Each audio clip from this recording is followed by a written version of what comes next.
بسم اللہ الرحمن الرحیم، انا للہ و انا الیہ راجعون۔ سرزمین پاکستان میں دوبارہ اسلام کے نام پر ایک پاکستانی کو قتل کر دیا شورکوٹ میں، کہ جن کا نام تھا تقی شاہ۔ ہم دیکھ رہے ہیں کہ پاکستان میں کبھی مسیحی برادری کو قتل کیا جاتا ہے توہین دین کے نام پہ، کبھی آسیہ بی بی کو قتل کرنے کی کوشش کی جاتی ہے، تو کبھی شمع بی بی اور ان کے شوہر شہزاد مسیح کو اس عالم میں کہ شمع بی بی 4 مہینے کی حاملہ ہیں اور ان کے 4 سال کے بچے کے سامنے ان دونوں میاں بیوی کو بھٹے میں، اینٹوں کے بھٹے میں زندہ ڈال دیا جاتا ہے۔ تو کبھی ہم دیکھتے ہیں 5-6 سال کی بچی کو کہ جو اردو اور فارسی اور عربی میں فرق نہیں کر سکتی، اس پر توہین قرآن کی تہمت لگائی جاتی ہے کہ اس کے کچرے میں قرآن نکلا، یا وہ ان کاغذوں کو جلا رہی تھی کہ جس میں قرآن تھا۔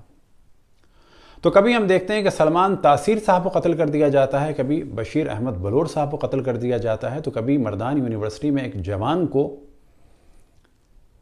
یعنی مشال خان کو قتل کر دیا جاتا ہے، تو کبھی ہم دیکھتے ہیں کہ ایک بینک مینیجر کو قتل کر دیا جاتا ہے توہین رسالت کے نام پر، اور اب شورکوٹ میں تقی شاہ کو توہین مذہب اور توہین دین کے نام پر قتل کر دیا گیا۔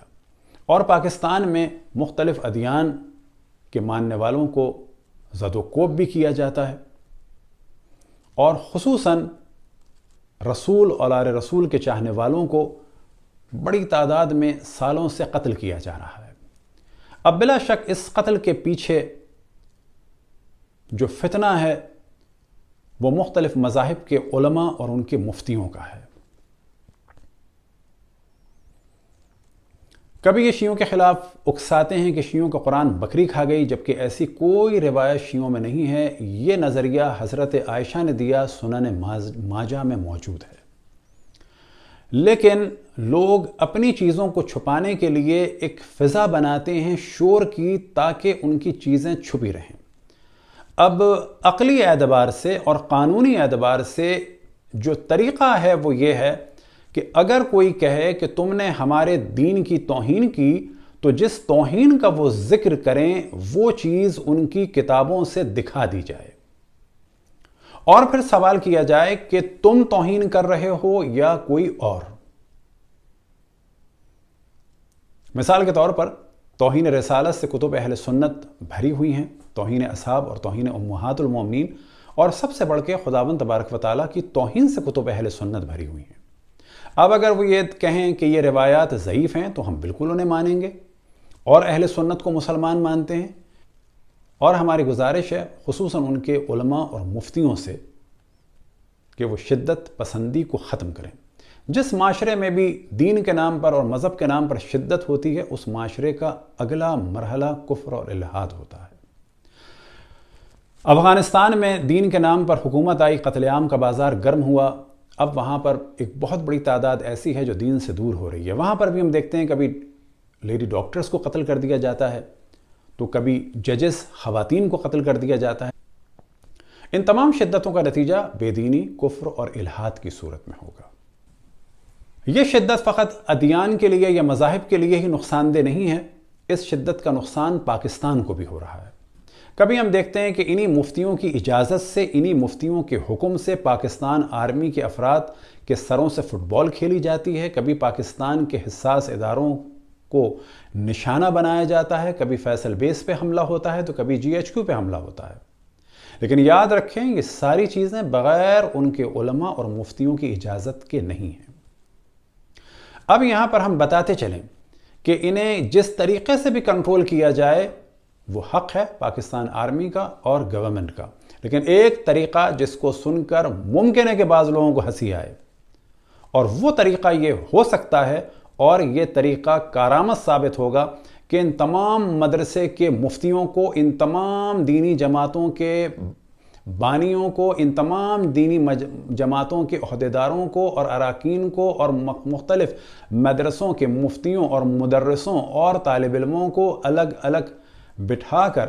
یہ جملے کہلوائے جائیں کہ اگر کسی بھی دہشت گردی یا کسی بھی قتل میں ہم شامل ہوئے، یا ہم نے کسی سے کہا، یا ہم نے کسی کو دیکھا اور خاموش رہے، اور اس کے ساتھ مختلف اور چیزوں کو شامل کیا جائے کہ چاہے وہ سب کچھ لکھ کر ہو، یا پڑھ کر ہو، یا بول کے ہو، یا آنکھ کے اشارے سے ہو، یا ہاتھ کے اشارے سے ہو، یا SMS کے ذریعے سے ہو، یا کسی بھی ٹیلی گرافیکل لفظ کے ذریعے سے ہو، یا تصویر کے ذریعے سے ہو، اگر ہم نے کہیں بھی پاکستان کو یا کسی بھی فرد کی جان کو خطرے میں ڈالا، یا کہیں پر بھی کوئی دہشت گردی کی یا کسی کی جان کو یا مال کو یا آبرو کو خطرے میں ڈالا، تو ہماری بیویوں کی 3 طلاقیں ہو جائیں گی اور وہ حرام معبد ہو جائیں گی۔ یہی اقرار طالب علموں کے ساتھ ساتھ ان کے اور مدرسوں کے ساتھ ساتھ ان کے دامادوں سے لیا جائے اگر ہوں، اور ان کے بیٹوں سے لیا جائے، اور ان کے تمام رشتہ داروں سے لیا جائے الگ الگ، تو پھر آپ دیکھیں کہ ممکن ہے اس دہشت گردی میں کمی آئے۔ لیکن اس کے بعد بھی یہ کوئی نہ کوئی حل نکالیں گے، لیکن کچھ حد تک کنٹرول ہوگا۔ اب یہاں پر ہم تمام مذاہب اسلامی کے علماء سے درخواست کریں گے کہ وہ اپنے افراد کو کنٹرول کریں اور جرأت کے ساتھ حکم دیں کہ کسی کی بھی جان، مال، عزت، آبرو کو نقصان پہنچانا حرام ہے، چاہے وہ کسی بھی دین کا ہو، کسی بھی مذہب کا ہو، اور کوئی بھی جملہ کہے۔ اسی طریقے سے کوئی بھی کسی بھی قسم کا اگر کوئی گناہ کرتا ہے تو امر بالمعروف کیا جا سکتا ہے، اس کی جان کو خطرے میں نہیں ڈالا جا سکتا۔ اب یہاں پر ہم جرأت کے ساتھ کہتے ہیں کہ اگر ہمارے 1000 افراد کو قتل کرنے والا بھی کوئی سپاہ صحابہ اور لشکر جھنگوی کا ہو، تو اس کے رشتہ داروں سے ہم انتقام نہیں لے سکتے، صرف ہم اپنا دفاع کر سکتے ہیں، اور دفاع کرنا ہمارا اور تمام انسانوں کا حق ہے۔ لیکن اگر ان کی کوئی خاتون ہو تو اس کو نہ ڈرا سکتے ہیں، نہ اس کی عزت کو خطرے میں ڈال سکتے ہیں، حتیٰ اسے دیکھ بھی نہیں سکتے۔ اسی طریقے سے اگر ان کا کوئی بچہ ہمارے پاس ہو تو پہلی بات یہ کسی کو یرغمال بنا نہیں سکتے، اور اگر وہ کہیں مل جائے تو اسے ایک انسان ہی سمجھنا ہوگا، اسے کھلانا بھی ہوگا، پلانا بھی ہوگا، بہلانا بھی ہوگا، نہلانا بھی ہوگا، دھلانا بھی ہوگا، اور اگر وہ روئے تو اسے ٹہلا ٹہلا کے بہلانا ہوگا، اور نہ سوئے تو لوریاں سنا سنا کے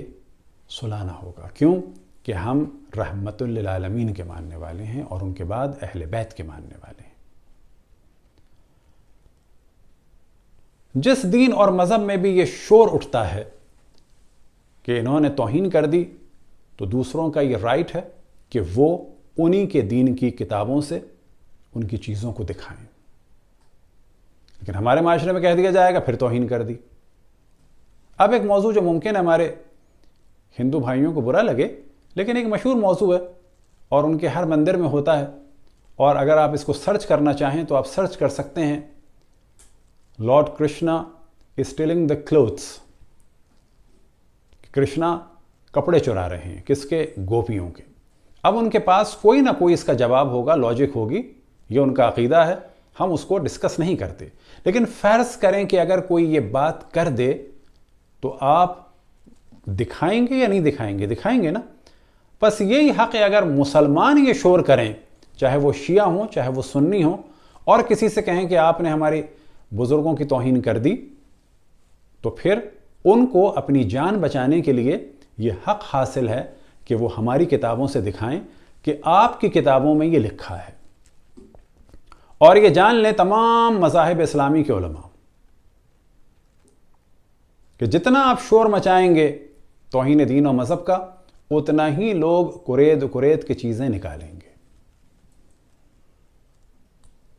جیسا کہ انڈیا میں کتاب لکھی گئی تھی کہ جس کتاب کا نام بھی زبان پہ لانا مناسب نہیں، کہ لفظ رنگیلا استعمال ہوا رسول اللہ صلی اللہ علیہ وسلم کے لیے، اس کتاب کے تمام حوالے کتب اہل سنت خصوصاً صحاح ستہ کے تھے۔ اب اگر آپ اس میں شور مچائیں اور کوئی حوالے نکال کے دکھا دے تو کیا کہا جائے گا؟ بات کی جائے منطقی طریقے سے اور دلائل دیے جائیں اور اپنے آرگومنٹ کو پیش کیا جائے اور دوسرے کے آرگومنٹ کو سنا جائے۔ قتل عام کے ذریعے سے علمی مسائل حل نہیں ہوتے۔ دعا ہے کہ خداوند تبارک و تعالی تمام ادیان اور مذاہب کے ماننے والوں کو عقل و شعور عطا فرمائے اور توفیق عطا فرمائے کہ وہ اپنے ادیان اور مذہب میں رہتے ہوئے اللہ کی مخلوق کی خدمت کریں۔ وصلی اللہ علی محمد و آلہ الطاہرین۔